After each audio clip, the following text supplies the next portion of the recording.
Now, just as there are many ways to store information in computer science, there are even more ways of searching through lists.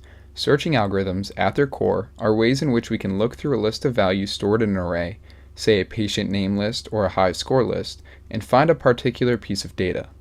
The goal of a searching algorithm is simply to give the algorithm a string or object you want it to find, and have it return the index of the array that contains that string or object as fast as possible.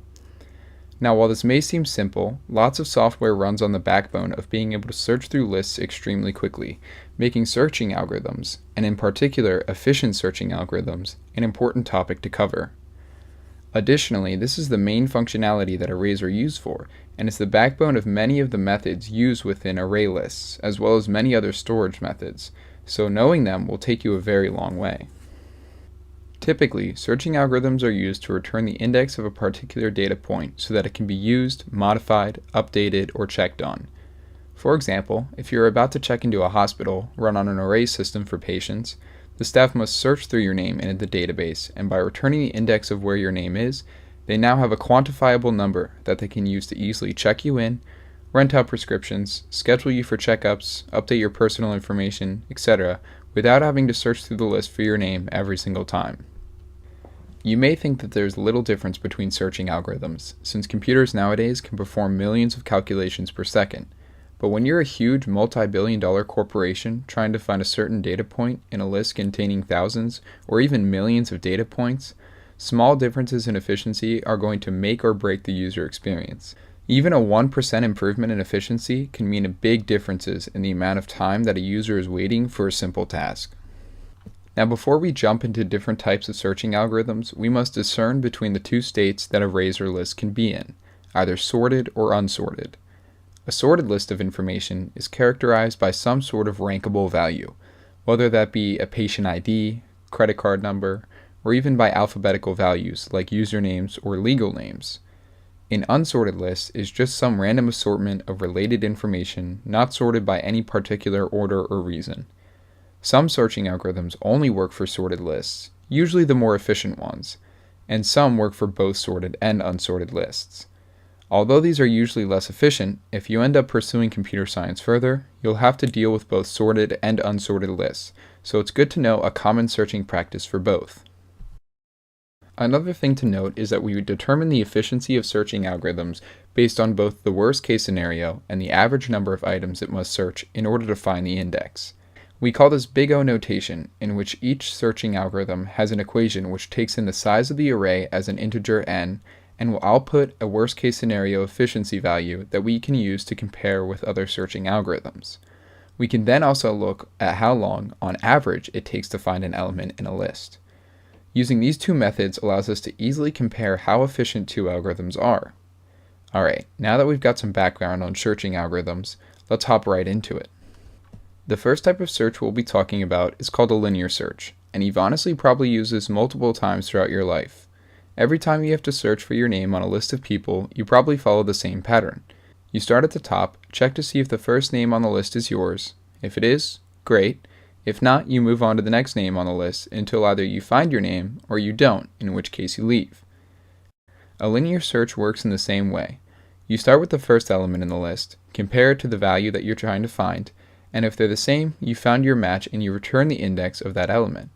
And if not, you move on to the next element in the list until you either find the thing you're searching for or you run out of lists to check.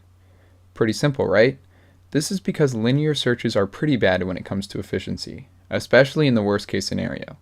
If the item you're searching for in the list is the last element, you're going to have to check the entire list of items before you find the one you're searching for. On average, however, you're going to get it about halfway through the list. This makes the linear search O of n worst case scenario, since in the worst possible case it will take the entire length of the array, or n, to find the correct value. The linear search on average will return the correct index in O of n divided by 2, or halfway through the list. Now, while the linear search isn't great, it can work with both sorted and unsorted lists, because of the fact that it will eventually cover every element in the list. The other search we're going to cover requires the list to be sorted, which may seem like a drawback, but having a sorted list allows you to use algorithms that are far more efficient than the linear search. So overall, the linear search is a good basic searching algorithm for if you have an unsorted list. But if your list is sorted, there are way more efficient options out there for you, such as the binary search, which we'll be talking about now. The binary search uses a recursive process to break the data in your list down into more and more manageable bytes, taking advantage of the fact that it's sorted in order to find the item you're looking for faster. This one is much harder to wrap your head around, so let's start with an example. Let's say you have a list of 10 names sorted alphabetically, like shown on the screen now, and you wanted to find your name within that list. In binary search, you would look for the middlemost name, in this case the one at the 4th index. Just a quick aside, since there's no true middle, since the list is 10 names long, the computer automatically uses the next one down as the middle value. Now, once you find your middle value, you first check to see if the name you're searching for at the index you've chosen is the name that you're looking for. If it is, you simply return that index. But 99% of the time, it's not going to be, including right now, so let's keep going. If the value at the middle name is not equal to the one you're searching for, you check to see if the value you're searching for comes before or after the middle index. For example, if you were looking for the name Brendan, and the value at the middle index was Carl, Brendan obviously comes before Carl alphabetically, and since we know that the list is sorted, what we can now do is ignore the entire bottom half of the list and just focus on the top, since we know that if Brendan is even in the list, it's going to be in that top half. Now, we simply treat the top half of the list as an entirely new entity and repeat the process over again. Again, we would find the middlemost element of this new list of names and again compare it to the name you're trying to find. If it's the name we're trying to find, we return that index, but if not, we compare it to see if it comes before or after the middle index. Going back to our example, let's say the middle index of this new list is AJ.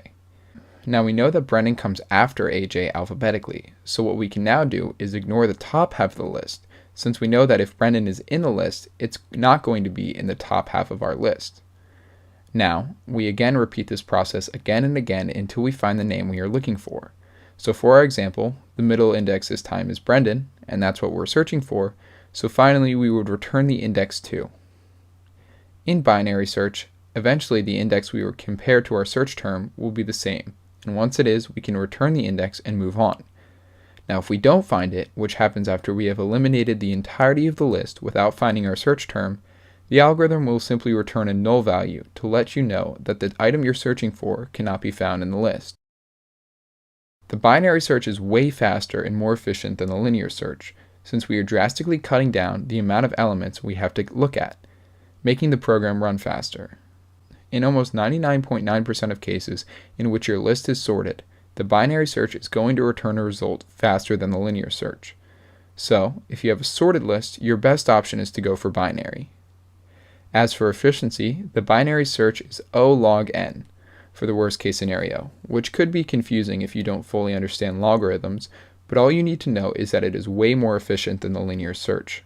Its average scenario is actually also O log n as well, which again is infinitely times more efficient than the linear cases.